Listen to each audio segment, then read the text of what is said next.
The situation in Ukraine is something that has been concerning, especially for the European continent. With me is the Deputy Foreign Minister of Ukraine to talk about many things, including relationship with India. Ma'am, welcome to WION. I'll first start with the India bit, the India relationship. How do you see your relationship with India? If you can talk about that, the evolution of the relationship with India. We are very satisfied with the relationship with India, and as you know, probably that last year we had many iterations between our leadership. For example, President Zelensky met Prime Minister Modi in the line of G7 summit. Then our first deputy minister visited India. We had political consultation. So this year I came to Raisina dialogue, and we are preparing the visit of my minister Dmytro Kuleba to India. So I think that it was the first time, by the way, that the representative of Ukrainian government took part in Raisina dialogue. So I think that it will become a good tradition of our yearly participation. But also vibrant Gujarat summit, the first time ever Ukrainian delegation on the level of Deputy Minister on Economy took part in that event. So, but I think that there is a space even to boost it even further, because considering the global role of India, actually, on the global arena, or the voice of India, strong voice among the countries of the global south, we could find many more spheres that we can jointly work. And especially, of course, I'm referring to India possible participation in the,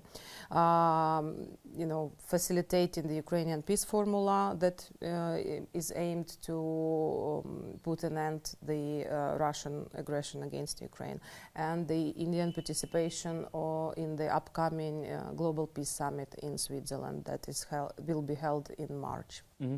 Regarding this summit, which is going to happen in Switzerland, have you given the invite? What has been the response? At what level do you expect the Indian participation will be during this summit? Of course, we hope that the Prime Minister Modi will visit.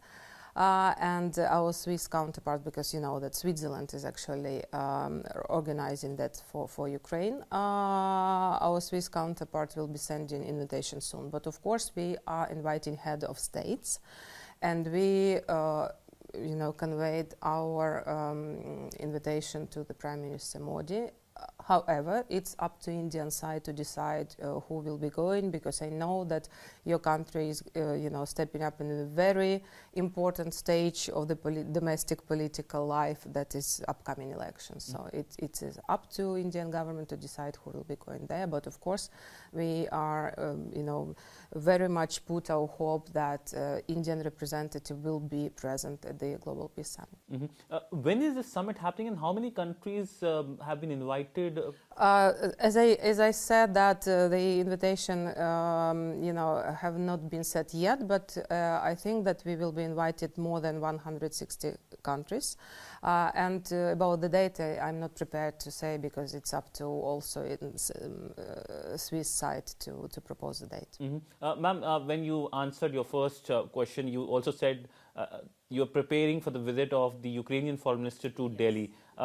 Any details on that visit, and what is expected during that visit? Actually, I had an honor to meet briefly this morning the Ministry of Foreign Affairs of India before the panel discussion, and even he mentioned to me that he is expecting my minister. And today I had the long discussion with the first deputy minister of Foreign Affairs of India, and we discussed the upcoming visit, and we are really happy that Indian side is eager to see my minister. That is first of all. We put a lot of hope in this visit. I know that the essential part of this visit will be the session of the Intergovernmental Committee on Economic, Technical, Investment and Cultural Cooperation. So it will be huge. At least we are aiming to sign several treaties on bilateral level. So it should be very productive. Ma'am, moving forward to the trade and investment bit, we saw the participation in the Vibrant Gujarat as well by your minister. What kind of trade you are expecting currently between the two countries? First of all, defense industry production. India and Ukraine have both have the tradition of cooperating in this area since Soviet time. And today, at the meeting actually with my Indian vis-a-vis, and he mentioned it, and I mentioned that it's a good start, to kind of to continue and even to boost further this cooperation, especially now when Ukraine is producing a lot of weapon or military technology on its own because of the war. For example, drone production or sea drone production, so combat drones and FPV drones. So that could be the possible area for cooperation. But also don't forget that Ukraine needs a recovery after the war, and my government prepared the very solid package of the proposal to the foreign countries, to the foreign investors, how they could invest in recovery and rebuilding of Ukraine. That in that way that it could be mutual for the investor. And of course, I think that India or Indian businessmen, they should not overlook this possibility, because Ukraine is the future EU country. So investing in Ukraine now meaning that you are investing in the future country, and one day, your business will be kind of in the EU member. I think, and all the market of the EU will be accessible. So I think that it's a really good opportunity to think about it. Ma'am, you mentioned about the defense cooperation. What is the cooperation right now between the two countries? Are you supplying some portions, I would say, not equipments, if that's not a correct word, to India? If you can talk about that? No, not now. That when the war came, we actually stopped exporting any weapon or any military technology abroad, because we need it desperately. And that there is a shortage of ammunition, for example, or air defense system in Ukraine right now that actually impedes us a little bit on the front line. But I know that we had a very productive relationship in the sphere of the defense industry. I don't know, engines and so on. So I think that both sides are ready to kind of continue with it further, but also to open some new line of production of certain, equipments, let's say.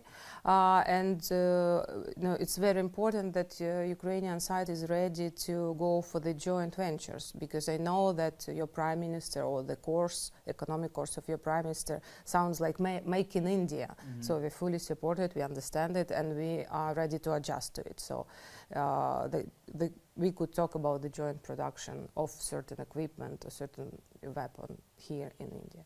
Ma'am, one of the pillars of the relationship has been education. Several Indian students have been going to Ukraine, and we saw several of them left Ukraine when the situation started.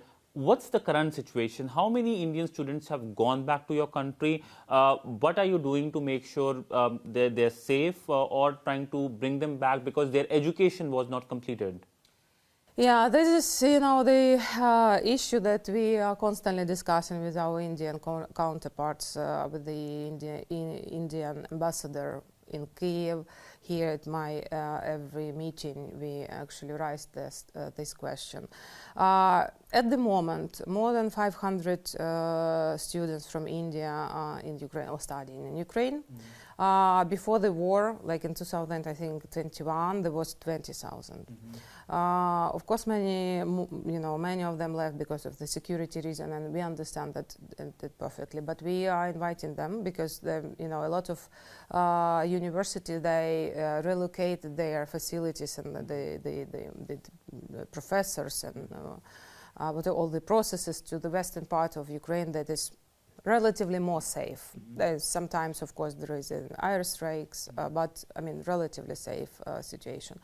And they are fully working, so fully operational. Therefore, of course, we are very glad and invite the Indian student to come back. But we understand that if someone feels, not like doing it right now during the war, then of course we extend an invitation to come back to Ukraine after the war, because I think that India was the #1 country that had actually foreign students or sent their students to Ukraine, and for us, especially for higher education, that was quite an event that so many students from a certain foreign country were present, and every university fight for each student, of course, and not only because of money, but because of the reputation. So, but yes, we are very keen to have them back. Ma'am, now coming to the situation that erupted, the war that started, it will be 2 years. What's the current situation, if you can talk about the Ukrainian perspective on the ground, the situation? The situation is tough. We have and feel the shortage of ammunition, and we feel a shortage of air defense system. And Russia actually, went to offensive brutally, like using a lot of bomb and air bomb and shelling. Therefore, we lost a little bit of territories, like Avdiivka, and probably you read in the news. But this is a tiny town. And so this is not that kind of, a strategic, not a big city or something. But still, of course, it's a loss.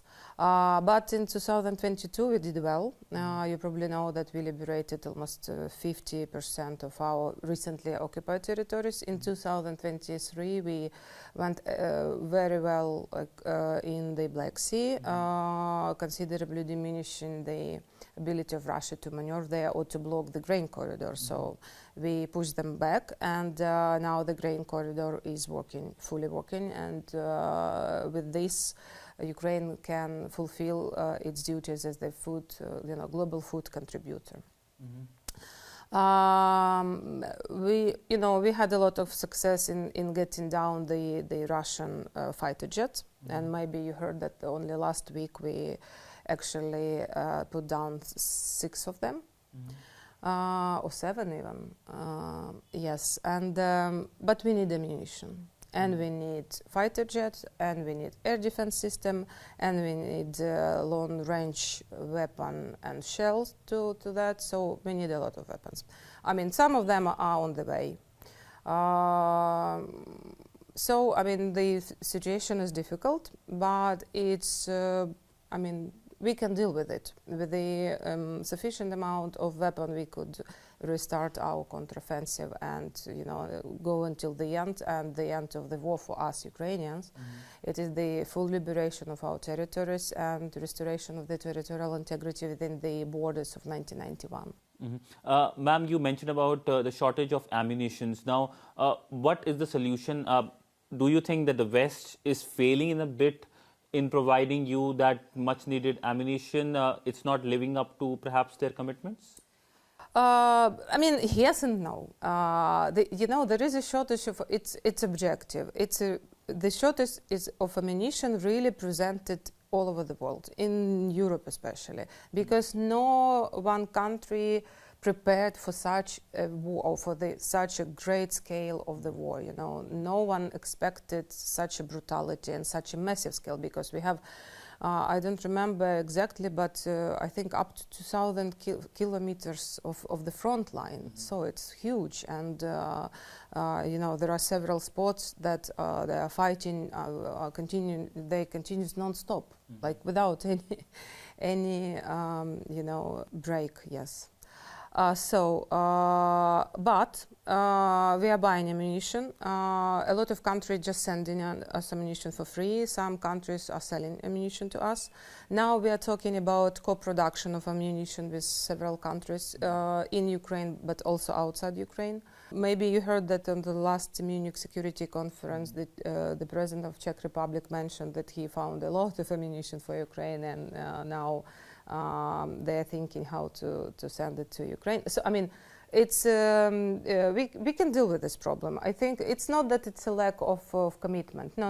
It's lack of ammunition itself. So, but and with Germany we also, I think that there is the ongoing activities on co-production of ammunition, but not only ammunition. So I think that the story goes into the right direction. So we just don't have that much time, because every day a lot of Ukrainian military men are dying on the front line.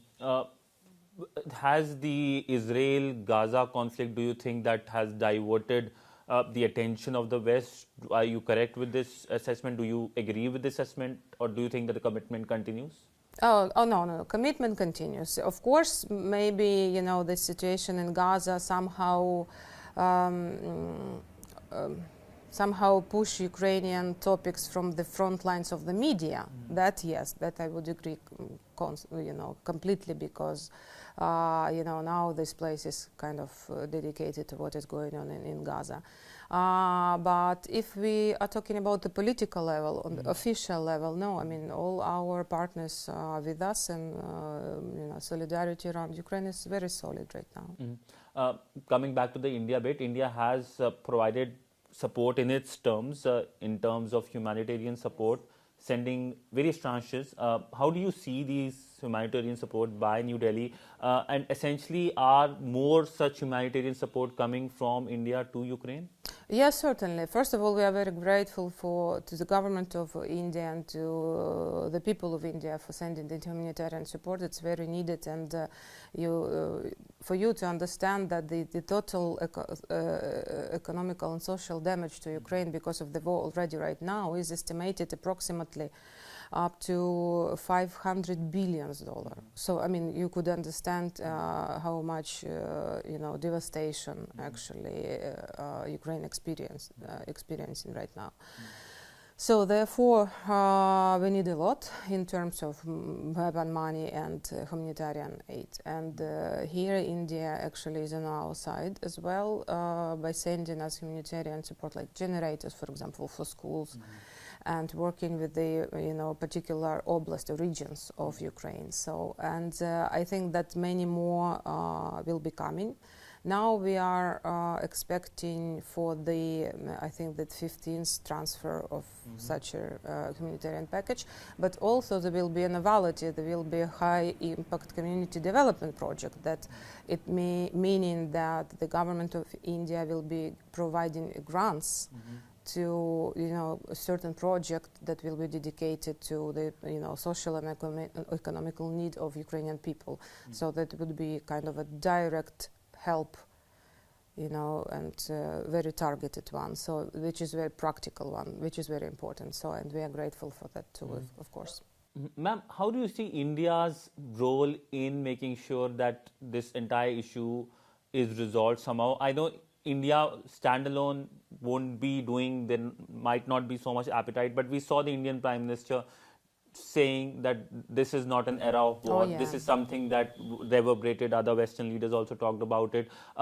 India has good relationship with Russia as well.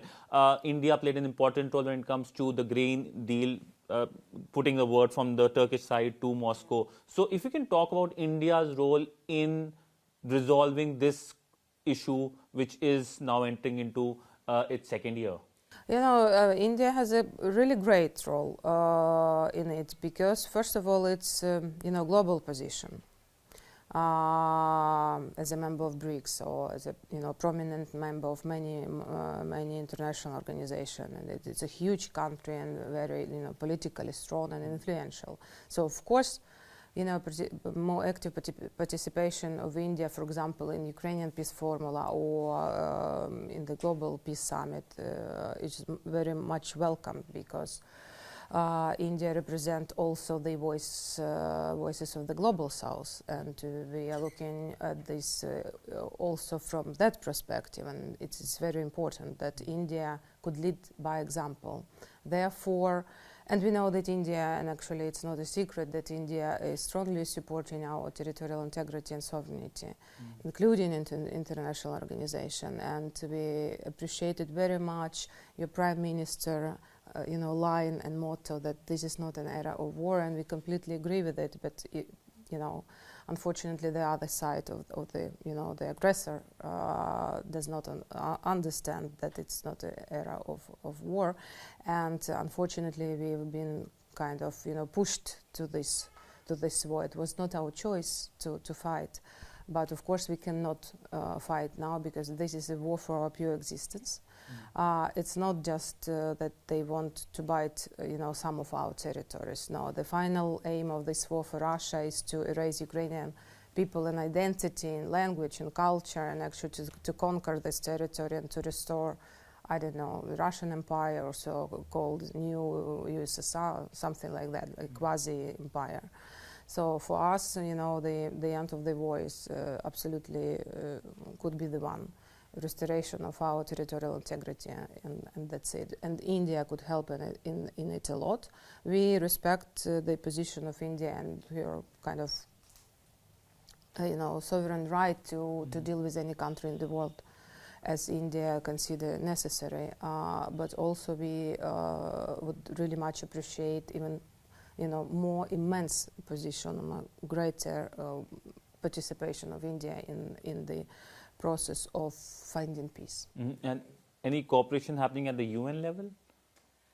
I'm not prepared to say, of course. At the UN level, all the permanent representatives are cooperating between themselves. That's for sure. But I know that in Kiev, with the ambassador of India to Ukraine, there is a great cooperation between the MFA, for example, and the ambassador. Also here, our ambassador and the team is, very well received in the Ministry of Foreign Affairs. So. Ma'am, my final question to you is about the NATO membership. What's the status right now? First, I brief you on what we would like it to be. Yes, of course, we would like to have an invitation for the membership on the upcoming Washington summit. However, there are different views from our partners as well, but it's not a secret. They talk about it directly, that probably it won't be happening on this summit, and some other form of engagement with Ukraine will be on the table. However, all of our partners and all NATO members are agreeing that future of Ukraine is in NATO, that we are really the future NATO member, but that this membership should come after the war ends. But still, there are a couple of months till the summit, so let the diplomats do their work. So, and we will see what happens. Well, on that note, thank you so much, ma'am, for speaking to WION, and namaste to you, ma'am, as well, and explaining us about the Ukrainian side, its perspective, and India relationship. Thank you so much, ma'am. Thank you.